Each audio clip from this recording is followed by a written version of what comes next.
I have very briefly talked about the video game Devotion and how the game got review bombed because it mocked the Chinese government. We haven't heard about the game for quite a while now, and people began to worry about its state. Well, just recently it's revealed that the publishers of the game got their business license revoked by the Chinese government, which means that they're not allowed to conduct any sorts of business in that area. And this is the publisher, by the way, not the developers. The publisher in the event already cut ties with the developers prior to the incident, but regardless, it was the publisher who got the hit. Then again, the developers are Taiwanese, not Chinese. Anyway, it's quite interesting that despite being one of the biggest or perhaps the biggest growing game industry in Asia, China is incredibly strict on its censorship. They censored quite a lot of things, such as the depiction of blood, skulls, skeletons, zombies, or death in general. In May, PUBG Mobile's death animation was censored to the point where the character doesn't die anymore. They just put their items and wave goodbye, which is strangely wholesome. The publisher for CSGO in China, Perfect World, had to make some changes on its aesthetics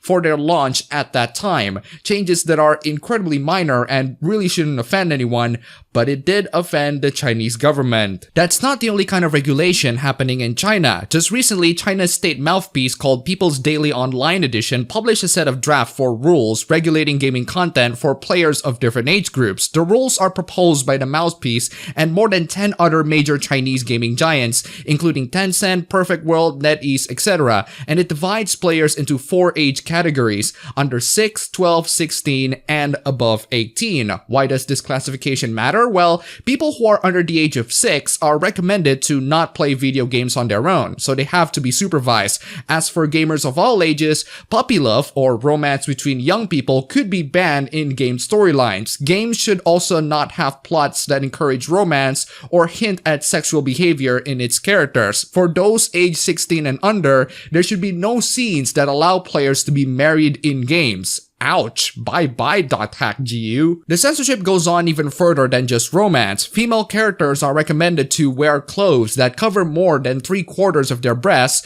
while no character should wear clothes that are inappropriate for the environment that they are in, such as a bikini in a war zone. Wait, what? What if these characters are on the beach and they suddenly got invaded by flipping aliens? The regulation is merely on its proposal stage, and it has to get through several rounds of consultation before they get implemented. But the ones that were already implemented are other forms of regulation, such as child account locks that cause people to make adult accounts and sell them in the black market. I find it interesting that it was Tencent of all game companies who regulate their own content, while the Western gaming industry are refusing to do that and causing the government to step in. But then again, Tencent is technically part of the Chinese government. But still, what I find very concerning about this proposal is that it's been proposed by so many gaming companies in China, including the big ones. A proposal that essentially says, please destroy our business. It's quite fascinating that China is the world's second largest gaming industry after the US, but their recent growth of the entire game industry conflicts so much with the government's ideology that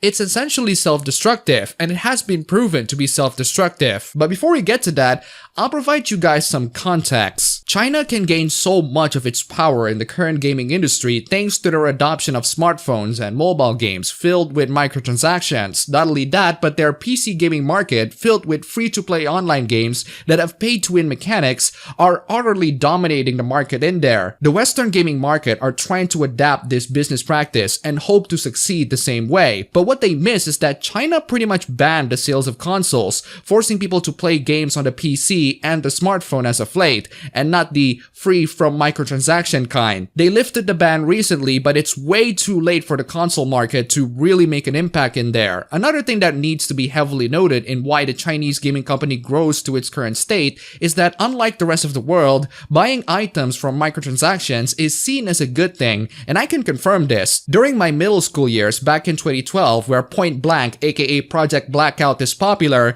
people were playing this game in internet cafes and buying weapons for them using real-world cash, which provides competitive advantage even though the game is free to play. My friends who played this game back then encourage each other and talk constantly about buying weapons, which by the way are very limited use too. So you're merely renting them, at least that's how it was at the time. I feel like a similar attitude is happening in the mainland. The Chinese gaming market grows to its current state with all that microtransaction nonsense because it relies on it, the same way gaming in other countries in Asia Asia rely on microtransactions, either on their mobile games or their free-to-play PC games. I talk about that in detail in another video. Now, I bring up the state of the Chinese gaming market to give you guys context on what's going on in China, because we were talking about government regulations in there. The thing about Chinese regulation is that it actually leads into a very fascinating domino effect. PUBG is the game that really breached the Chinese market to the point where people internationally are complaining about the cheaters, and 99% of the banned players are from China, despite consisting of only 46% of the players. That argument sounds weirdly familiar. I bring up PUBG because it grows into popularity around 2017, and game regulations for China only pop up around the early 2018, causing Tencent to lose about $20 billion after Chinese government recommends fewer game approvals. And that's not the only billions that Tencent lost in those early years, although it should be noted that it's still a ridiculously large company because gaming is not the only thing that Tencent does. Anyway, the reasoning for the regulations are pretty typical: social order, good behavior, health, especially eyesight, and many other reasons. That's why the state is limiting people to play certain games for certain hours, something that Tencent applied to their games by limiting minors to play only for an hour a day and teenagers up to the age of 18 to play only 2 hours a day. There's also a ban on play between 9 PM and 8 AM, and their regulations on loot boxes and microtransactions are some of the most comprehensive in the world. And you don't want that to happen, do you, Western gaming industry? The government regulation and censorship have proven to significantly impact the profits of these big game companies. With government being able to just straight up tell you to quit your business in general, the fear is only getting more serious. And this is where we get to the best part. The best part is how Tencent and many of these Chinese game companies stay profitable despite the strengthening government regulations. Actually, they kind of struggle on that one, but they have tried a couple of things, including quietly buying shares of Western game companies. Tencent owns 40% of Epic Games, pretty much all of Riot Games, developer of League of Legends, 5% of Activision Blizzard, and many more. NetEase cooperates with Blizzard to make that mobile Diablo game and many other projects, which, by the way, began in 2008 ever since StarCraft 2. Perfect World is publishing games from Valve like CSGO and Dota 2, which are still very popular. You see where I'm going with this? These companies are aggressively trying to gain international sales,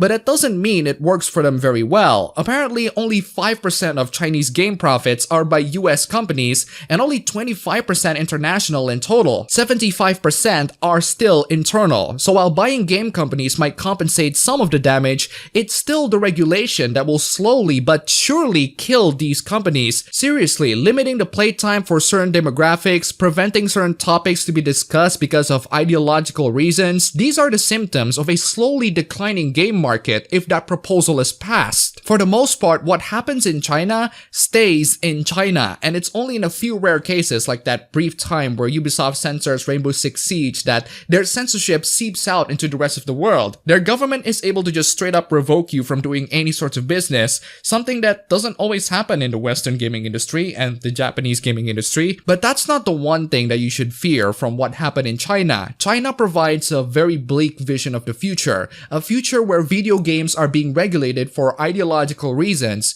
to the point where it hurts publishers and developers and forcing them to take other means of profit. The regulations for international games might not be as strong, but the rhetoric and the justification for censorship are still there. We can't really do much to the poor publishers, developers, and gamers in China. It's such a self-contained space that it's impossible to make any sorts of changes other than from within. However, we can at least try to convince Western game developers or Japanese game developers in things that we want. They're not usually restrained by any sorts of government interference for the most part. The censorship that happens within their games are usually thanks to some bullcrap ideological excuse, something that is happening within PlayStation, and I talk about this many times before. And it's not just Sony that adopts this ideological mindset. I find it horrifying that the same sorts of ideological excuse that they use to censor video games in China are also being used to censor video games outside of China. China, making sure that female characters are dressed sensibly?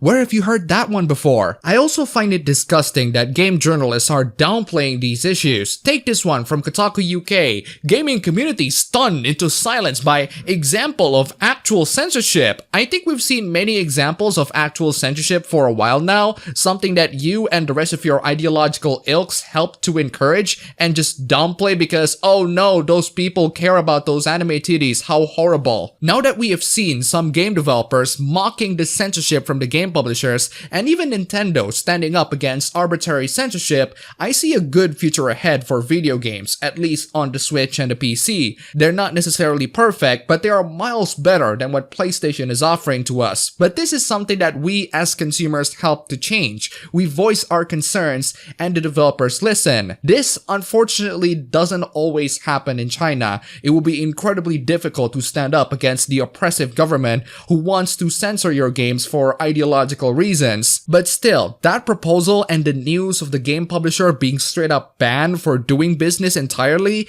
signify a really dark future ahead for the Chinese gaming market, and I'm more worried about the same sorts of rhetoric being used to justify censorship for games outside of China. What happened in China might not really affect us, but there are people outside of it who are doing the same thing to us, and that will affect us.